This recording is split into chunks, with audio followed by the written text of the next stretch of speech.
Hello students, let us continue the exercise points. Okay, the question is comparison of SN1 and SN2 reaction mechanism. So the points are factors from which we differ SN1 and SN2 reaction. Okay, पहिल्यांदा आपण कुठल्या कुठल्या फॅक्टरच्या आधारे SN1 आणि SN2 रिॲक्शनमध्ये फरक सांगू शकतो हे बघूया.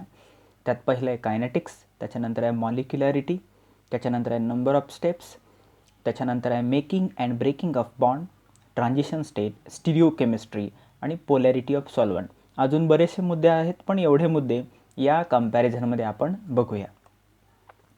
मग आता कायनेटिक्सचा विचार केला तर SN2 पहिल्यांदा S stands for substitution, N stands for nucleophilic and this 2 stands for order, that is second order bimolecular reaction. आणि SN1 मध्ये substitution, nucleophilic, unimolecular reaction. So this is first order. मग कायनेटिक्स मध्ये आपल्याला काय सांगता येईल? Rate of that reaction. SN2 is second order and SN1 is first order. Okay, या सिम्बॉलवरूनच आपल्याला लक्षात येते 1 आणि 2. मॉलिक्युलरिटीच्या बाबतीत जर बघितलं तर SN2 is bimolecular reaction and SN1 reaction is unimolecular because the rate of reaction depends on concentration of substrate and nucleophile for SN2 and rate of reaction is depends on or directly proportional to concentration of only one, that is substrate किंवा alkyl halide. Okay, आता number of steps. SN2 reaction he 1 step आहे आणि SN1 reaction ही 2 step reaction आहे. म्हणजे 2 transition state याच्यात तयार होतात आणि SN2 मध्ये ओन्ली 1 ट्रान्झिशन स्टेट तयार होते. Making and breaking of bond. SN2 मध्ये making and breaking of bond takes place simultaneously आणि SN1 मध्ये in the first transition state the bond breaking takes place and in second the bond making takes place. Okay, त्या पहिल्या ट्रान्झिशनमध्ये bond break होतो आणि मग intermediate stage तयार होते tertiary कार्बोकेटायनची आणि नंतर बॉन्ड मेकिंग होतं आणि मग suddenly it collapse to form a product. SN2 मध्ये मेकिंग आणि ब्रेकिंगची सायमल्टेनियस प्रोसेस आहे. पेंटाव्हॅलंट कार्बन तयार होते तिथं, हायली अनस्टेबल आहे आणि मेकिंग आणि ब्रेकिंग सायमल्टेनियसली होत असल्यामुळं C हॅलोजन बॉन्ड ब्रेक होतो आणि COH बॉन्ड तयार होतं. तर या पद्धतीनं SN2 मध्ये सायमल्टेनियस रिॲक्शन होते. Okay, transition state. SN2 मध्ये 1 ट्रान्झिशन स्टेट आहे आणि SN1 मध्ये 2 ट्रान्झिशन स्टेट आहे. ओके, स्टिरिओकेमिस्ट्री. SN2 मध्ये इन्व्हर्जन ऑफ कन्फिग्रेशन होतं. आता इन्व्हर्जन ऑफ कन्फिग्रेशन याचा अर्थ काय? ज्या पद्धतीनं सबस्ट्रेट आहे, अल्किल हॅलाइड आहे, त्याच पद्धतीनं जर प्रॉडक्ट तयार होत असेल तर त्याला त्या ओरिएंटेशननं त्याचे जे ॲटॉम्स किंवा ग्रुप ऑफ ॲटॉम्स जे अटॅच आहेत कार्बनला त्याच्याच ओरिएंटेशननं प्रॉडक्ट असेल तर तो रिटेन्शन ऑफ कन्फिग्रेशन झाला. पण इथं काय होतं? इन्व्हर्जन ऑफ कन्फिग्रेशन, म्हणजे इनसाइड आउट अम्ब्रेला जसा असतो त्या पद्धतीनं. आणि SN1 मध्ये रेसिमायझेशन होता. तर रेसिमायझेशन याचा अर्थ काय? तर 50% retention of configuration and 50% inversion of configuration. म्हणजे 50% रिटेन्शन होतं कन्फिग्रेशनचं आणि 50% इन्व्हर्जन. म्हणजे ओव्हरऑल तो कसा असेल मॉलिक्यूल. समजा आपण ऑप्टिकल ॲक्टिव्हिटीची कन्सिडरेशन केलं याच्यामध्ये. SN2 मध्ये एखादा रिॲक्टंट अल्किल हॅलाइड जर ऑप्टिकल ॲक्टिव्ह असेल आणि तयार झालेला प्रॉडक्ट SN2 रिॲक्शननं होत असेल तर तोही ऑप्टिकल ॲक्टिव्ह असतो. पण SN1 रिॲक्शनमध्ये जर रिॲक्टंट अल्किल हॅलाइड हा ऑप्टिकल ॲक्टिव्ह असेल तर मिळणारा प्रॉडक्ट हा ऑप्टिकल ॲक्टिव्ह असेलच असं नाही, कारण तिथं रेसिमायझेशन होतं. 50% रिटेन्शन आणि 50% इन्व्हर्जन आणि मग रिझल्टंट प्रॉडक्ट जो आहे तो रेसिमिक मिक्सचर तयार होतो आणि म्हणून तो ऑप्टिकली इनॲक्टिव्ह असतो. म्हणजे product obtained from SN1 reaction is optically inactive. Okay, polarity of solvent. SN2 साठी नॉन पोलार सॉल्वंट फेवरेबल असतात आणि SN1 साठी पोलार सॉल्वंट फेवरेबल. आणि मग सॉल्वॉलिसिसमुळं हा पोलार सॉल्वंट फेवरेबल करतात SN1 रिॲक्शन. आणि आपल्याला माहिती आहे की SN2 साठी रिॲक्टिव्हिटी ऑर्डर अल्किल हॅलाइडची कशी आहे? Primary is more than secondary is more than tertiary alkyl halide आणि SN1 साठी tertiary is more than secondary is more than primary alkyl halide.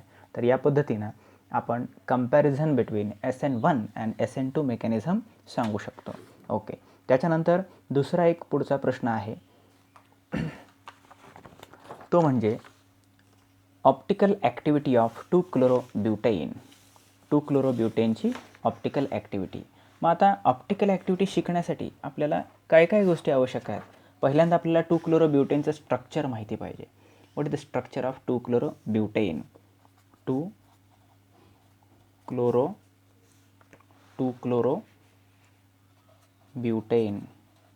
Okay, आपण स्ट्रक्चर काढूया. ब्युटेन 4 कार्बन आहेत, 1 2 3 आणि 4. आणि दुसऱ्या पोझिशनला क्लोरीन आहे. समजा इकडून आपण नंबर दिले तर दुसऱ्या पोझिशनला क्लोरीन. हायड्रोजन भरूया. H3, इथं H, इथं H2 आणि इथं H3.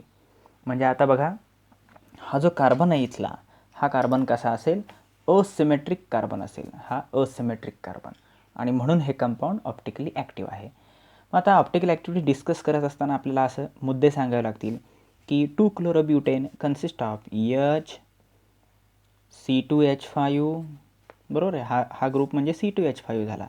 Cl and CH3 which are attached to carbon, that is asymmetric carbon. त्याच्यानंतर आपल्याला याचे किती असिमेट्रिक कार्बन याच्यामध्ये आहे तर ओनली 1 असिमेट्रिक कार्बन आहे. मग त्याचं स्ट्रक्चर आपल्याला असं दाखवता येईल बघा.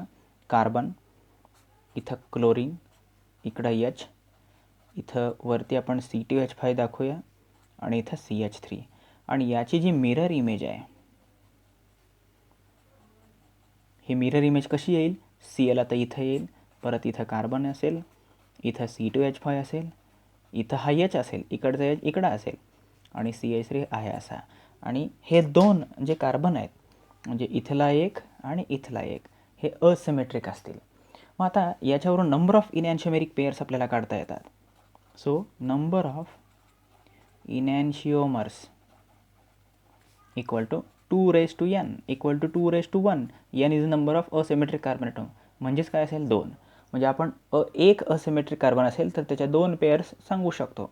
समजा आपण असा विचार केला की हा डेक्स्ट्रो रोटेटरी आहे, म्हणजे क्लॉकवाईज डिरेक्शननं असेल, डेक्स्ट्रो ऑर पॉझिटिव्ह, तर हा अँटी क्लॉकवाईज डिरेक्शननं, म्हणजेच लिओ म्हणजेच निगेटिव्ह, असं आपल्याला सांगता येईल.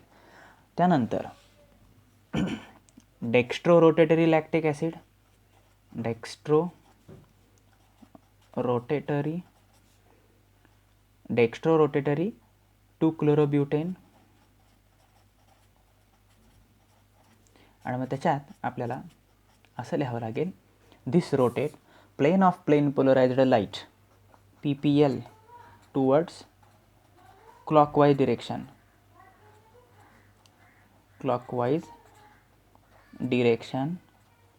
hence it is optically active. त्याच्यानंतर दुसरा मुद्दा काय लिहावा लागेल? Laevo rotatory two chlorobutane. Laevo rotatory two chlorobutane L-. Okay, ह्यात काय लिहावं लागेल? तर this rotate plane polarized light towards anti clockwise direction. hence it is optically active. म्हणजे कुठल्याही डायरेक्शनला रोटेट करू द्या, अँटी क्लॉकवाईज किंवा clockwise, it is optically active. आणि तिसरा मुद्दा ह्यात लिहावा लागेल की रेसिमिक मिक्सचर आणि रेसिमिक मिक्सचरलाच DL पेअर असं म्हणायचं, पॉझिटिव्ह आणि निगेटिव्ह. तर तिथं आपल्याला काय सांगता येईल? Racemic mixture is equimolar mixture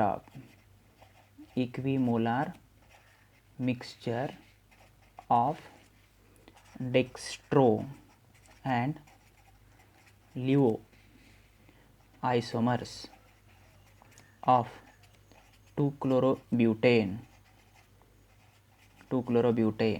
म्हणजे त्याच्यामध्ये 50% डेक्स्ट्रो आणि 50% लिओ असेल. hence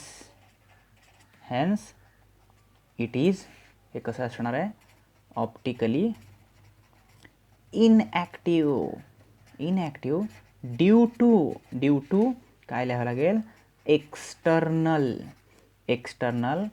compensation.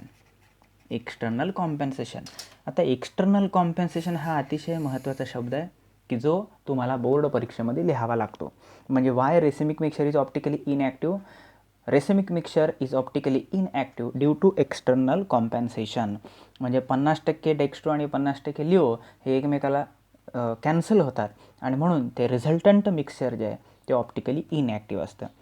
म्हणजे जर तुम्हाला प्रश्न विचारला की discuss optical activity of 2-chlorobutane, तर पहिल्यांदा स्ट्रक्चर काढा, त्याच्यानंतर कुठले कुठले ग्रुप असिमेट्रिक कार्बन लॅटेज आहेत ते लिहा, नंतर त्याच्या मिरर इमेजेस काढा, एक डेक्स्ट्रो काढा, एक laevo, positive two chlorine electronegative atom, हे असं रोटेशन दाखवायचं.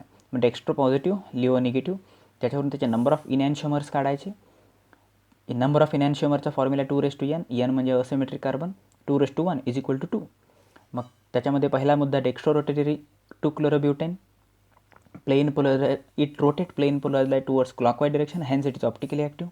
Leo rotatory 2-chlorobutane, it rotate plain polarized light towards anti-clockwise direction, hence it is optically active.